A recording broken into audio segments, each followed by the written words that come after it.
All right, now for the keynote speaker of the night. Our friend and neighbor. Sorry. Yeah. And listen closely, because after he's done is when you get dessert, so you don't get it till he's done. So there you go. Anyways. Sorry? Okay. Paul Shaw is owner and dealer principal of Ken Shaw Toyota and Ken Shaw Lexus. Paul started out in the family business in the 70s by washing cars part-time after school before he started working full-time at the dealership. He began his career as an apprentice, eventually earning his certificate as a licensed mechanic. After working for several years in the service department, Paul switched over to the sales department, rising up in the ranks to be one of the top salespeople for Toyota in Canada. In 1988, that long ago. You don't look that old, Paul. Ken Shaw Lexus was the first Lexus dealer to be approved by Toyota Canada. Well deserved.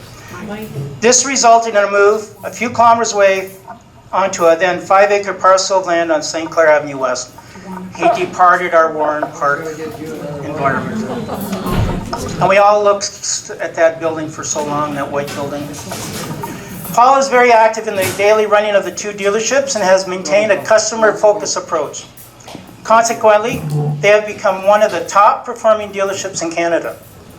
Paul's commitment to the automotive industry earned him the distinguished designation of CADA laureate in the year 2011. This prestigious award acknowledges exceptional performance, selfless contribution, and a lifetime of extraordinary achievements in the Canadian automotive industry. From thousands of candidates from over 3,400 dealerships across Canada, only 3 individuals win this yearly award. So that's quite the accomplishment. Paul has always believed in giving back to the community. Yeah, he deserves it. His most recent support is a long-term financial commitment to the Daily Bread Food Bank and North York Food Harvest. In his free time, Paul enjoys spending time with his wife Christine, son Daniel, and daughter Samantha at their family cottage. I bet you there's still one more line here. His hobbies include playing hockey, scuba diving, snowmobiling, and in recent years he's taken up beekeeping. Interesting.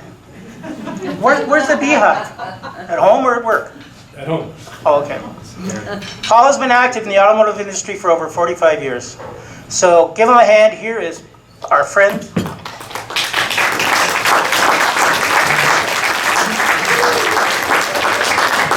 And I must say, I've known Paul for a number of years, and when he asked him to speak, he was right there on his tippy toes, ready to go. So here's a... Well, you were. I said yes.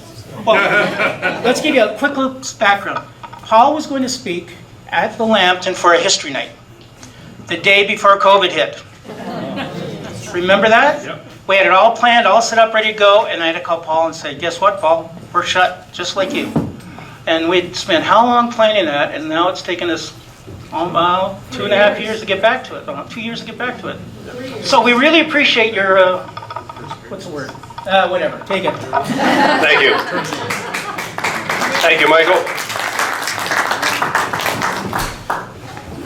That bio was written by, I was telling somebody earlier, that bio was written by G.T. Chat. It's true. I mean, I don't even recognize myself when he was reading that, but it was written by that entity, that artificial entity. It's a true story.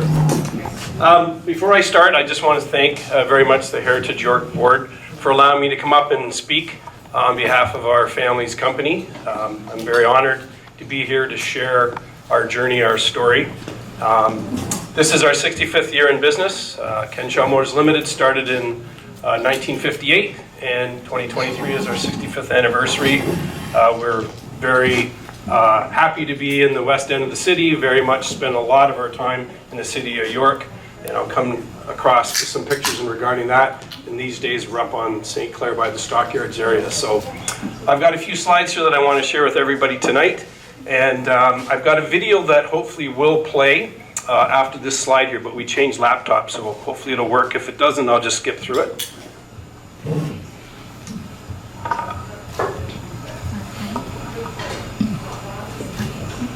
No, there you go. Okay, let's just see if this will go.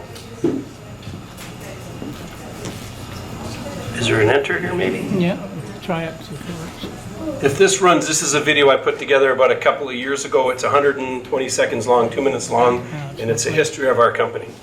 Hopefully it'll run. This is a brief history, 120 seconds, of Kenshaw Toyota, Toronto's oldest Toyota dealership. The year is 1953 when Kenshaw Sr. made the move from Ireland, started a new life in Canada. He started working at a Sunoco gas station on Spadina Street as a licensed mechanic. Oh look, here he is pumping gas. Check out the gas prices.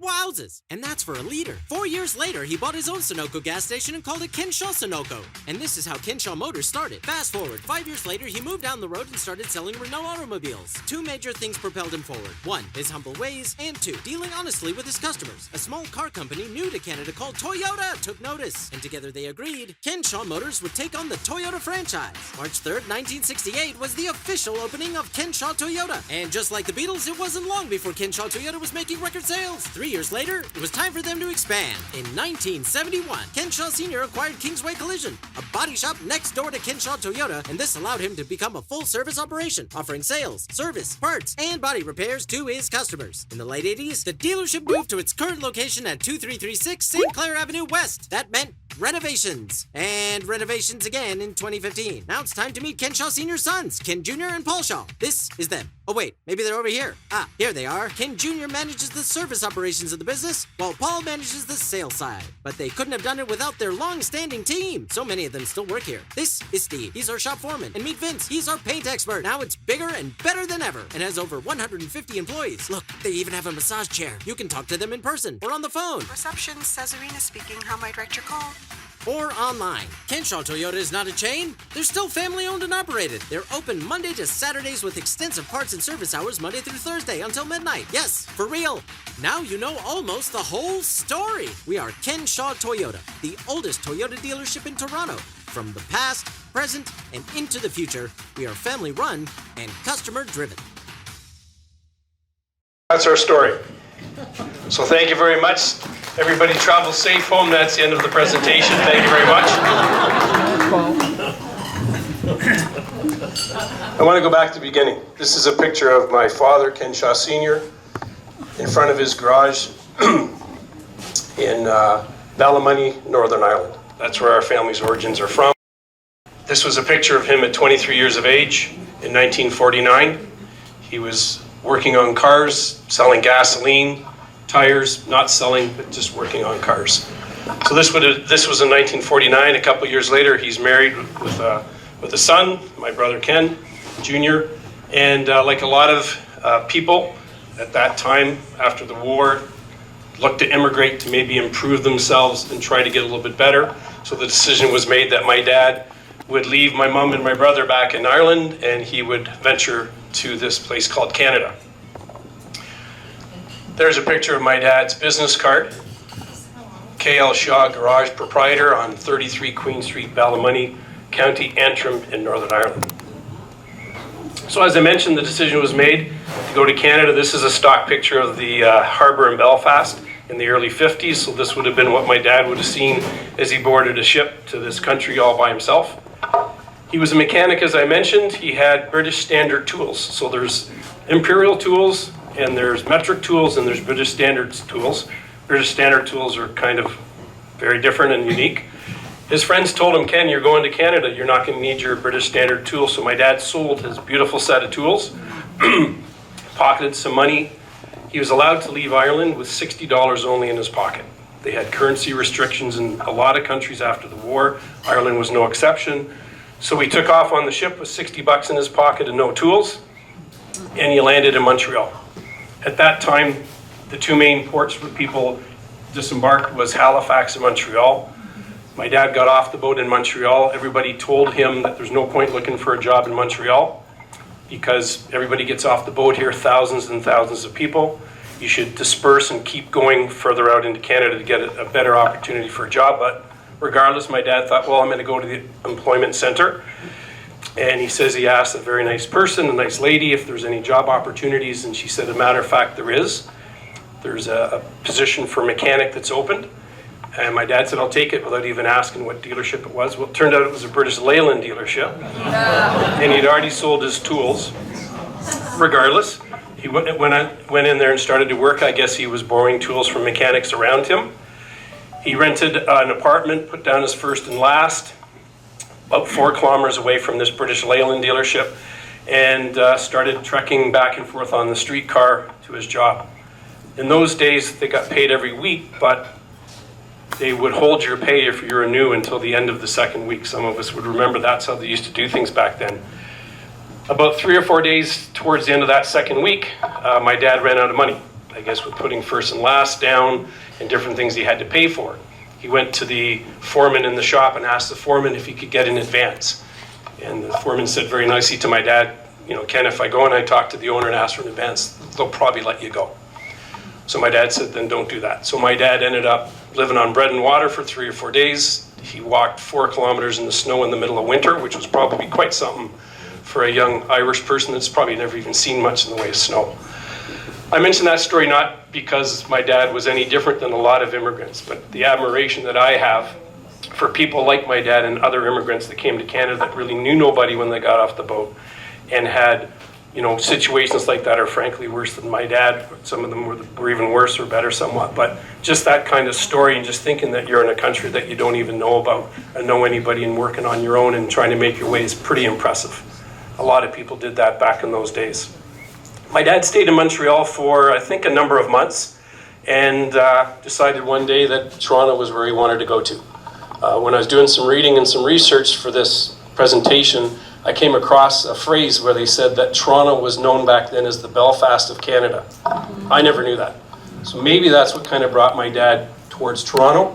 But he came to Toronto when he went to the Junction. There's a picture of, I guess that would be Dundas and Keele area in 1953. So this would be around the time that my dad would have been in this area. He rented a room to stay on Pacific Avenue. And why the Junction? Well, the Junction was beaming with business. It was very vibrant. Believe it or not, that was kind of the outskirts of Toronto at that time. So a lot of these companies that I'm going to mention here in a minute actually kind of left the downtown core to go out to set up, you know, so the land was cheaper and the taxes were far less. So Canada Packers had a huge footprint there, as we all know. Campbell Milling, the CPR rail yards, they went from basically Old Weston Road and Keele right almost over to Jane Street. Heinzman Piano was in that area, Canadian Cycle, General Electric had a plant that was down on Pacific Avenue. And of course, High Park. High Park was a draw because, you know, after a day of work, you could go and relax and wander through High Park. I don't want to miss mentioning International Harvester here. International Harvester had a showroom and assembly plant at 2336 St. Clair Avenue West, which is where we are today. There's an aerial shot of Canada Packers, how big they were at that time. And there's the General Electric plant on Pacific Avenue. This is St. Clair and Runnymede, just by our dealership today, but at that time in the early 50s, looking towards the west, this is where the Walmart is now. So this was the CPR roundhouse. So this is where they brought the trains in, and this is where they worked on the trains. If you turn to the left from this picture and look to the south, that's looking down Runnymede as you're about to go under the bridge and come up to Dundas Street. So, where did my dad get a job? Okay, he went down and got a job at a Sunoco gas station on Spadina Avenue. And this is a picture of my dad with his shirt and tie on and a rag in his back dress pocket. Those were the days when you pulled in to get gasoline. Somebody met you with a shirt and a tie. You stayed in your car, they filled your gas tank up. They popped your hood, they checked your oil, your washer fluid, and they also cleaned your windshield. This is a picture of my dad doing that. There's a Sunoco sign up here. That's going to be a little bit of a regular common theme here as we go through some of these pictures. My dad loved Sunoco. He thought it was the best gasoline in the world. When we grew up as kids, for whatever reason, it was always about Sunoco. Sunoco gas was always the best. When the head office people came in from Sunoco, my dad started to talk to them and got to know them and started to ask them if it was at all possible, if there was ever a gas station that came up available for him to take over, he'd love that opportunity. So after a couple of years, lo and behold, the Sunoco people came back to my dad and said to him that there was an opportunity for a Sunoco gas station. So my dad left Spadina and moved into York. Here's a picture. I'm not going to ask if you can guess where that is. I'll just tell you. But that is the bridge by Scarlet Road. This is Dundas. Whoa, hang on. This is Dundas Street right here. You would turn left to go up Scarlet Road, or you turn right, that hard right to go on to St. Clair. So this would be the view that my dad would have had, because his Kenshaw Sunoco gas station was sitting at that time in the location of the present day Loblaws.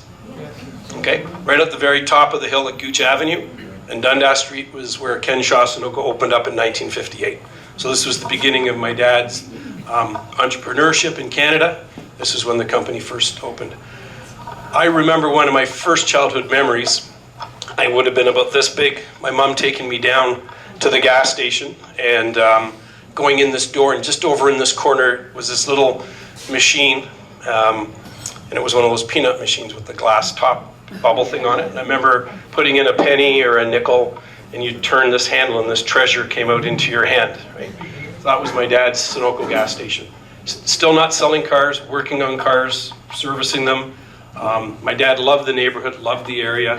He got to know a lot of people got to know my father, and he did some really good business there for some time. Still not selling cars though, working on cars. I came across an old invoice, 3715 Dundas Street West. Telephone number, it's not 766, because back in those days you always used the letters, so it was RO6 2223. Yeah. So I mentioned that my dad hadn't been involved in car sales at all.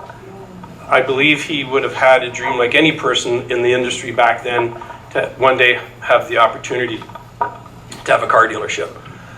But he wasn't under any illusions, because back then it was the big three, then they were the biggest. You had General Motors that had over 50% market share, Ford and Chrysler added on to that, and there was basically a very, very small niche of car sales that were not big three. If you wanted a car other than the big three, your choices at that time were very limited. There was no Japanese brands, there was no brands from Korea. Your options were VW, Beetle, British Leyland products, if they started and ran. I can say that because our family's from that background. And Renault, or Renault. I think Renault was the proper way. So over some time, my dad gave it some thought, and he approached Renault, and my dad got the ability to have a Renault franchise. They told him he could stay in the area because there was an opportunity for some growth for Renault in that area, which made my dad extremely happy. He didn't want to leave, loved the valley, loved the river, loved the old mill, loved the bridge, loved Roy York, the Kingsway. That was my dad's place. So he went down the road a little bit, and right at the top of Humber Hill, just on the south side of the Humber River Bridge, my dad purchased this property here, the Lambton Park Service Station. Bought it off of a guy called Bert something. And that's where he started selling Renault. If I remember later and I have time, there's a little story I want to tell you about Renault, but I'll just keep going. So this is Kenshaw Motors 1963, at the top of the hill, selling Renaults. You can see the Sunoco gas sign there, of course. There's a picture at that time looking westbound on Dundas Street. You're almost out in the country, it seemed. No medians, no boulevards, no sidewalks. It looks like the road's paved, but barely. A little bit further down was the Texaco gas station. Up the hill was Hercules, sales of some description. I think there's an agricultural feed place up here. And then there's a sign here, Lambton something, but I'm not too sure what that really is. I'll come back to that later. If you look to the east, towards Scarlet Road area, just up in here, Kingsway Collision, I'll come to that a little bit later. But look on the north side, there was a barn. So it was quite rural, almost in a sense, back in those days. So there's my father on the left, with his trusty Lieutenant Basil Cowan, also from Northern Ireland. My dad's standing in front of a Renault, or should I say he is standing in the front, but he's actually standing at the back of it, because that Renault was a Dolphin and it had a rear engine in it as well. So my dad was standing with the trunk open, and the engine was in the rear, where it belongs. So from 1963 to 1968, my dad sold Renaults. He quickly learned that those cars were really not built well for the Canadian climate. They weren't as dependable as he wanted them to be. He was selling in 5 to 10 a month, and he said they were rusting out prematurely. He even said that he would put these cars up on a hoist after only 3 years of being on the road, and he could see the bodies flexing as they were sitting on the hoist because the metal was starting to rust so bad on these cars. So he's losing confidence in that brand. So one day in 1967, as my dad tells the story, he was down in the oil pit at 4005 Dundas Street, and he's working down in the oil pit changing somebody's oil filter, whatever. And he says there's a guy sitting on a carton of oil looking down into this pit, talking to my dad about this car company that's just going to grow like crazy in Canada. They were already in Canada for a couple of years already, but selling hardly anything. And this guy kept talking to my dad about this brand that, you know, you should take it, you should take it. And my dad didn't even really know what the guy was talking about. He wasn't familiar with it. The guy even said to my dad, if you agree to take this franchise, I'm going to fly you and your wife over to our worldwide headquarters totally on us as a special bonus if you take the franchise. My dad didn't bite on that. He still took his time to think about it, and he said he prayed about it. He wasn't really kind of sure, but he eventually came to the conclusion that he should say yes to this fledgling company in Canada. He had to buy 2 automobiles, which cost $1,500 each. He had to buy $2,000 worth of parts to initially stock the parts department. And with that investment, they gave him the Toyota brand sign and said, you're a dealer. So that's how he became a Toyota dealer. That was March 3rd, 1968. My dad renovated the dealership very quickly. My dad, I think, was a builder in a past life. Car sales he enjoyed, but I think he enjoyed building even more. And he built this. It's almost like a facade over top of what I had already shown you. This was a false second floor facade up here. Service center was here. 3-car showroom, maybe 4-car showroom at best. And he was a Toyota dealer, and he looked brand spanking new. And fortunately, Toyota took off in Canada at that time. They brought in the new Corolla, the new Corolla Sprinter, and they had a couple other little brands like Corona and Mark II, I think it was. But Toyota took off. Everybody loved the car. It was priced really, really well. And my dad went from selling 5 or 10 cars a month to probably 50, 60 cars a month. There's a picture of the team at that time. That's the commander-in-chief, my dad, over on the left here. That's my mom with the go-go boots. That's my brother with the hairdo. And then our trusty staff over here. A couple of people I just want to point out. This is a gentleman that came over from Japan and lived in Toronto and worked as a mechanic. When I became an apprentice, I worked with him. His name was Hashimoto Matsuyuki. A brilliant technician. Over on the far side here is Jim Mitchell. He was our service manager for decades. And at the very back, and last but certainly not least, is Roy Ashmead. Roy was the first employee that my dad hired when he moved into 4005 Dundas Street. And my dad and Roy had a very, very special connection over the years. Roy was like part of the family. Roy called my dad Monsieur. I think that goes back to the Renault days. And Roy was with us until his untimely passing a number of years ago, but Roy was part of our extended family. Roy was a Muhammad Ali fan, and my dad surprised Roy and took him to Vegas to see Muhammad Ali fight at Caesar's Palace, and that was a lifetime memory that my dad and Roy always had. I mentioned a couple of these people because, quite frankly, we've been very, very fortunate over the years to have some incredible people working at our dealership. We've had people that have worked for years and years for us, and we are so fortunate. Our accounting manager has been with us 48 years. Our parts manager, Paul Moyle, just retired a couple of years ago after 44 years of service. And the story goes on and on. We've got salespeople that have been there for 30 years, technicians the same. Very lucky. But I digress. Moving along. There's an ad that I came across. That's 1970. $1,990 got you a brand new automatic Corolla. $1,990 today might cover the freight and PDI. Seriously? And for $1,990, you got like some amazing standard features like seatbelts and other things that we take for granted today.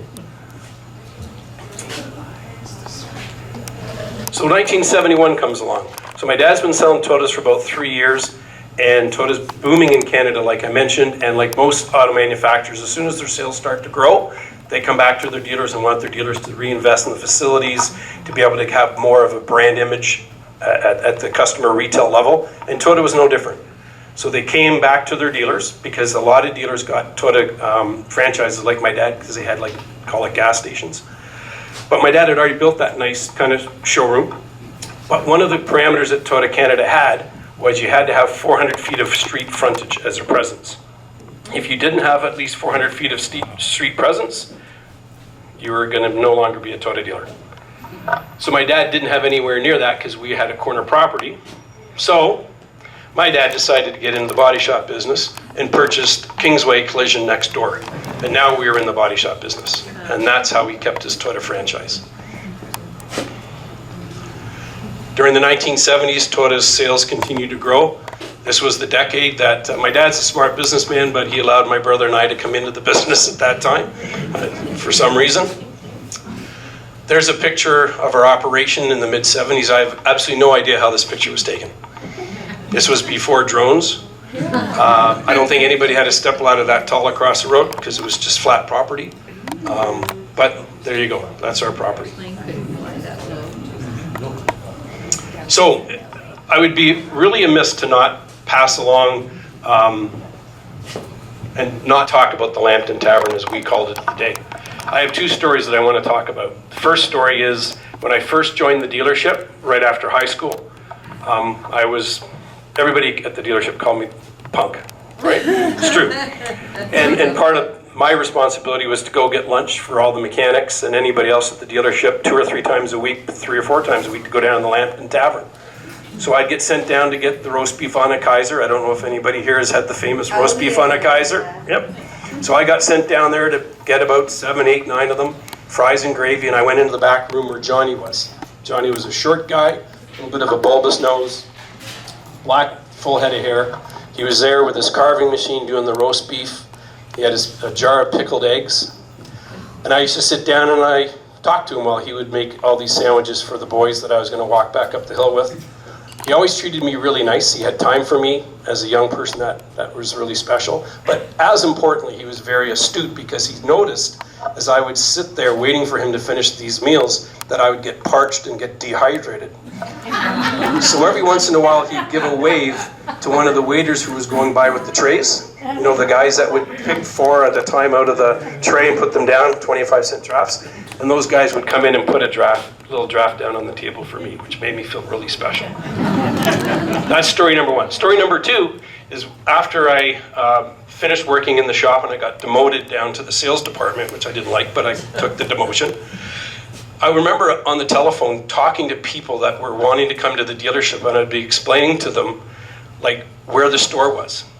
So I'd say, you know, we're like 1 kilometer west of Jane, and you could hear them going, yeah, okay, yeah. And I said, well, we're 1.5 kilometers east of Royal York, and we're just over on the east side of the Humber River Bridge on the south side. And you could still hear them kind of visually trying to figure out where we were. And then I started to say, well, we're right at the top of the hill from the Lambton Tavern. I know where you guys are. Is that you guys? So everybody knew us because of the location of the Lambton Tavern. I had to talk about the Lambton Tavern, of course, especially tonight. Oh, and I want to make sure that there is no connection. We moved our dealership around 88, 89, when we bought the property over in the stockyards, and that happened to be coincidentally when the Lambton Tavern had to close. It had nothing to do with the amount of beverages that our company employees purchased from the Lambton Tavern. That's a total separate incident. So more growth. Into the 80s, again, my dad was a builder. This is the body shop level, and because our business was going so well, my dad did not want to move. Most dealerships would have probably said, hey, let's pack up and go buy a nice big piece of property we can grow on. My dad, frankly, overdeveloped that property, and he built this garage. So Kingsway Collision remained on the bottom, and we had indoor parking on the first, above, call it the second floor for 50 cars, third floor 50 cars, and then up above open air parking with a ramp up the back. So we could put 150 cars in there. They were just offices. I always wondered what. During the building of this, my dad managed to fall off the very top of it, right down onto the ground. Yeah. I remember I was in the sales department at the time. I remember coming for my 3 o'clock shift, probably at about 3:10 or 3:15. I was pulling in. I was always in trouble for being late. And there was fire trucks and an ambulance there, and they were shoveling my dad into the ambulance. And I remember coming out of a bronze Catalina wagon, walking up, and there was my dad on the stretcher, covered in, you know what? He survived, I guess, tough Irish, you know, whatever. Was very stoic, wasn't showing any emotion. That's the British way. You only show emotion and affection to horses and hounds. Not to family. Okay, but he was kind of looking at me like, what are you doing here, right? Anyways, they put him back together. He was like the $6 million man, the bionic man. They rebuilt his arm with steel plates and all kind of stuff, and off he went. But when I saw that picture, I'll of course never forget him doing that. So there's another picture just of the dealership around that time. That's the mid-'80s. My sister Janice worked out of a little office in this corner right here and handled the admin and saved my butt on many occasions. So 1987 comes around, and we get a visit from Toyota Canada. They tell us that they're going to be introducing a new luxury brand into Canada that's going to revolutionize the luxury car market, yada, yada, yada. And they said that they're going to appoint 20 dealers out of 250 in Canada, Toyota dealers. And this brand, they wanted us to have. They said that we epitomized what they wanted in that high guest experience. They wanted a dealership that had a long vision, that wasn't just in it for the money. We had high CSI, but we had a property that was just jammed. Of course, that brand was Lexus. So they left us. I remember the gentleman, Kevin Olford, coming in and telling us the story. And then when they left, it was kind of like, well, what are we going to do? And we're like, well, we can't not get Lexus. This is an opportunity. But it was a scary one because we were selling cars for like 8, 10, 15,000. And these cars were going to be 60,000. We were going to compete with the highest European brands. But my dad always believed in Toyota, and our family has as well. So we thought, okay, let's do this. So at the time, on the other side of the bridge, there used to be a Renault store called Humber Bridge Motors that went there after we sold and went to the Toyota store and built there. On the east side, they went and bought a building. Anyways, they went out of business because Renault was never around. That's that story. There's another story in that. But it was for sale. So we went over and we made an offer on it, and our vision was that we'd put Lexus on the west side of the Humber Bridge. I believe it was a gardening center at that time. It might have been Wheel and Cullen. It was something like that. And we were going to move the body shop that was in this big building right here. We're going to take the body shop out of that, and we're going to put it in at the back of that property on the other side of the bridge. So our vision was we were going to have Lexus service and sales on the east side of the bridge in this renovated old Renault dealership. Our body shop would be moved from here, and it would be in the back. And then we'd take the service department that was right here and put it into the big building, and then renovate this building here to be a Toyota sales and delivery center. Perfect. We were on the way. We thought it would be great to have Lexus on that side of the bridge, close to the old mill, Kingsway, luxury brand. And on the other side, not too far away, was our Toyota base. Then we found that there was a registration on title on that property across the bridge on the Wheel and Cullen property that specifically disallowed us to put a body shop on that property for whatever reason. I remember that day when we got told that information, and there was our plan gone away. So we looked around, and that's how we discovered St. Clair in the Stockyards area. We went up and we took a look at this property. That it was a 5-acre property. It was presently owned and been run by White Rose Nurseries. Previous to that, it was International Harvester. And we successfully bought that property. And from 88 to 89, through 88, 89, and into a little bit of 90, we renovated it. We added 30,000 square feet on the back so that we could put our body shop in there, as well as our service department as well. And on March 23rd, which was only a couple of days ago, 33 years ago, we moved in to St. Clair, and that was our new home. My dad had mixed feelings because he did not want to leave Dundas Street. To him, that was his kingdom, and that's where his memories were, and that's where he gained a lot of success personally and in business. But he understood that to grow, we have to go. So that's where we were in 1990. Lexus was right next door. And then this is a great picture of mine. This is a picture of my dad driving the first Lexus LS 400 into the brand new Lexus showroom. There's the three amigos. That's the commander-in-chief in the middle. That's Curly, and that's Larry. When I saw this picture, it reminded me, we always had to wear our Toyota red jackets for any Toyota meeting. It was like what we had to wear. So we'd be traveling to intro shows across Canada. You'd be flying. You'd go to the States. You know, they take you to these intro shows to show you the new models and pump your tires.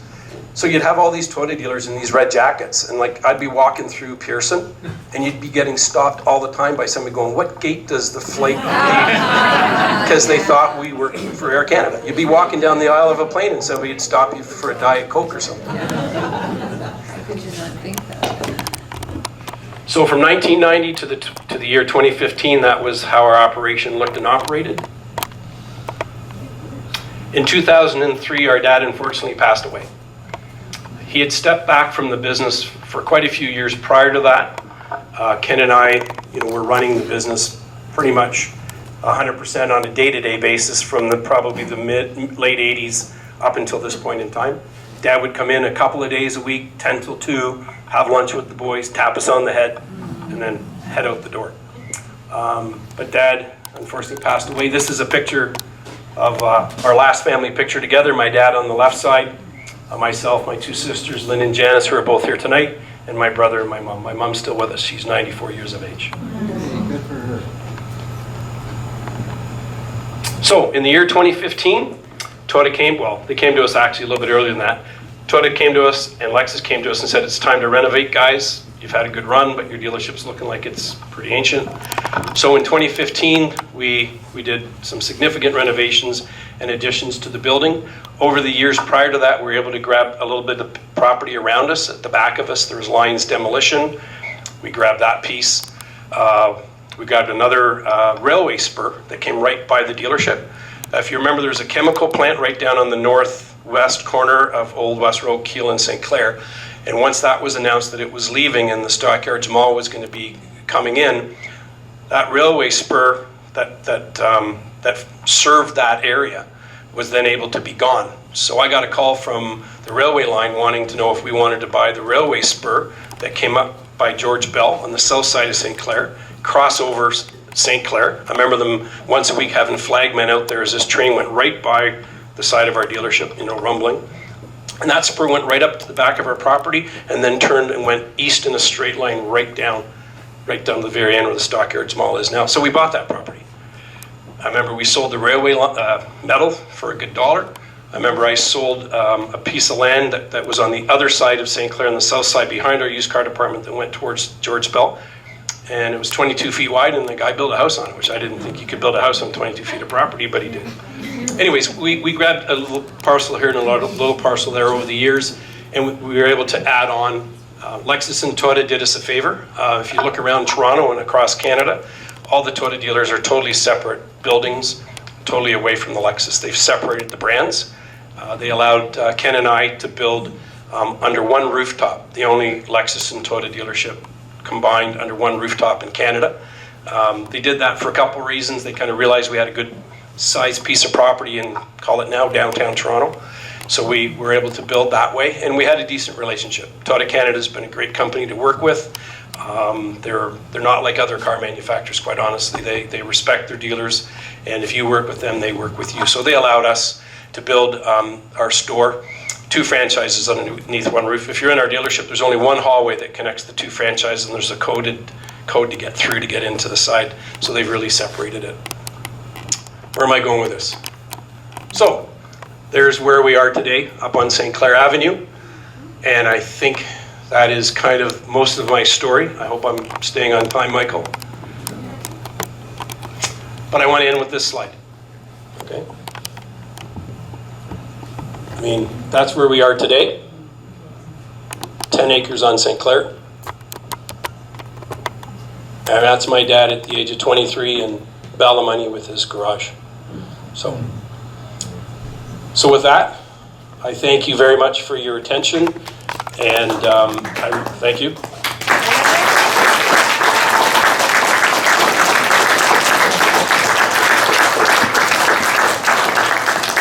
Thank you very much. I want to thank again everybody for paying attention, and it really is an honor to be able to kind of share our little family history with everybody, and it was a real fun journey for me to pull out the pictures and kind of go down memory lane.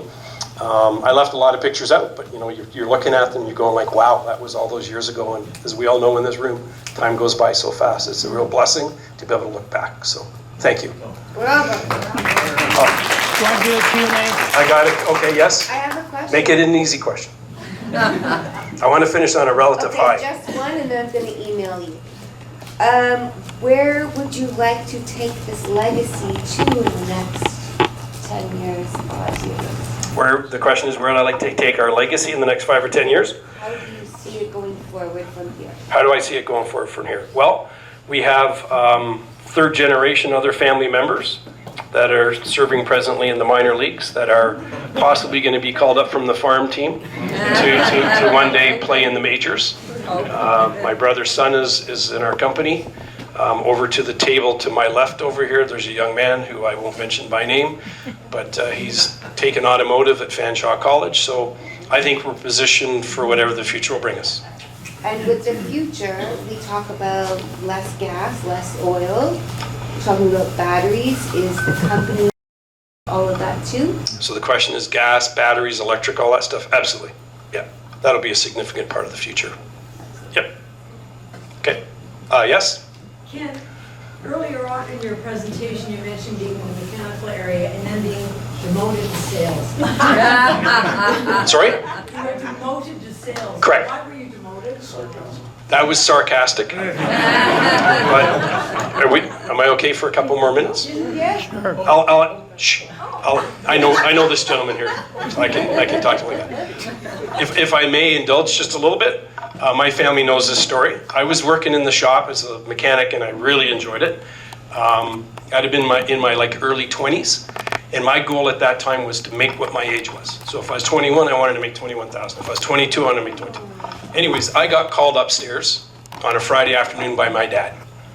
And my dad paged, and when my dad paged around the company at that time, it was always like the fear of, you know what? It would be like, you know, Paul Shaw 28, Paul 28. That was my dad's extension. And everybody would say, take your coat with you, right? So I go upstairs to see my dad, and I'm sitting down. My dad's here, my older brother's here, I'm here, and my dad starts explaining to me, I'll make this brief, about how he wants me to move into the sales side. There's an opening, time for you to kind of grow, go into sales. No thanks, Dad. So he tries to resell me again. In the meantime, I'm looking at my brother, kind of going like, hey, bud, like, work with me here. But he looks at me and shrugs. I'm going, hey, too brute, like. So finally, after me saying no to my dad a number of times, he basically put his hand on the desk and quote unquote, you guys know this story. My dad said, you know what? He says, around here, the tail does not wag the dog. He says, report to the sales department on Monday morning at 9 o'clock, where you can pack up your toolbox and go work for another Toyota dealer. Quote unquote. So I reported to sales on that. So, yes. So my brother-in-law's family grew up on Riding Avenue. Oh, yeah. Yeah, right across the street from that one, the old roundhouse that you mentioned. In fact, my brother-in-law's brother met his future wife in that building. But anyway, on Riding Avenue, his mother used to talk about the train shunting on the tracks, and they would cause big cracks in the house. But one day she had the shock of her life when a cow went through the backyard that had run away from Canada Packers. You mentioned you had a story like that too. Yeah, I got a bunch of stories, but we've had cows die on our property. We've had, yeah, unbelievable. Yeah, because we were right beside New York Pork. Oh, yeah. Right beside them, and Right. remember they burned to the ground and they left it there for like 5 years. It was just Yes. unbelievable. Wow. Yeah. All right, so I'll take one more and then I'll sit down before I wear out my welcome. Yes, sir? Yes, hi, Bruce Thompson. That's too much information. You mentioned about Renault, there was a funny story. Can you elaborate on that? Yes. Okay, so when my dad gave up the Toyota franchise, there was a company that picked up the Renault franchise from Renault, and they became Humber Bridge Motors on the other side of the bridge, which became that wheel and Cullen, which we were trying to buy. They were Humber Bridge Motors, but it was Renault and Peugeot, because Renault and Peugeot are really the same. It's like Pontiac Buick. So I remember being in the showroom, and for whatever reason, my dad always went across and he bought a Renault or a Peugeot and drove it as his own personal car. Lynn and Janice remember this. In fact, for my 16th birthday, my dad picked me up at school at 3:10 to take me to get my 365. Remember at Kiel and 401 on the north side? He took me to get my driver's license in a Peugeot wagon diesel, automatic, a burgundy one. Burgundy. Yeah. Like, how ridiculous is that? But anyways, coming back to the story about the dealership across the way from us. So you can imagine, I'm selling cars in the Toyota showroom at this time. My dad's driving a Renault or a Peugeot. He's not driving a Toyota. And on our back driveway behind the dealership, we had all of our demos parked. And there'd be like a Toyota Corolla, a Toyota Camry, a Toyota Celica, and a Renault. Right? And our customers would come in and they'd talk to us about a Toyota, and then they'd leave and they'd shop. And they'd go down to Ready Honda, which was right across from Old Mill Subway Station at the time, and they'd look at a Honda. Then they'd go and they'd look at a Renault or a Peugeot. Well, when they were at the Renault and Peugeot showroom, their salespeople would say, "What other cars are you looking at buying?" And they'd say, "Well, we're looking at a Honda or a Toyota." And they go, "Oh, a Toyota. Do you know what the owner of the Toyota dealership across the bridge drives?" Yeah, true. You can imagine trying to sell somebody a car when they're telling you that story, and then they're going, "Is it true your father drives a Renault or a Peugeot?" And it's like, yeah. So anyways, that's that story. So, okay, Michael, you got to come and save me here. Thank you.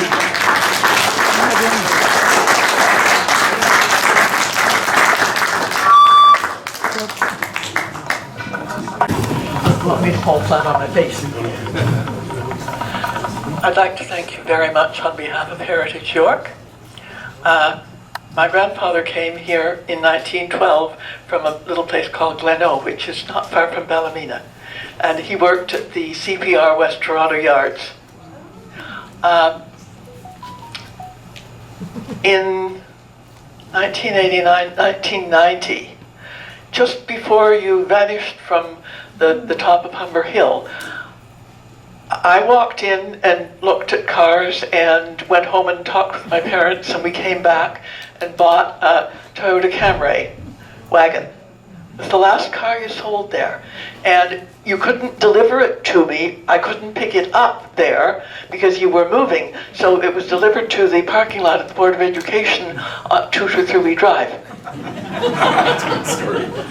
Okay, so here you go. Thank you very much.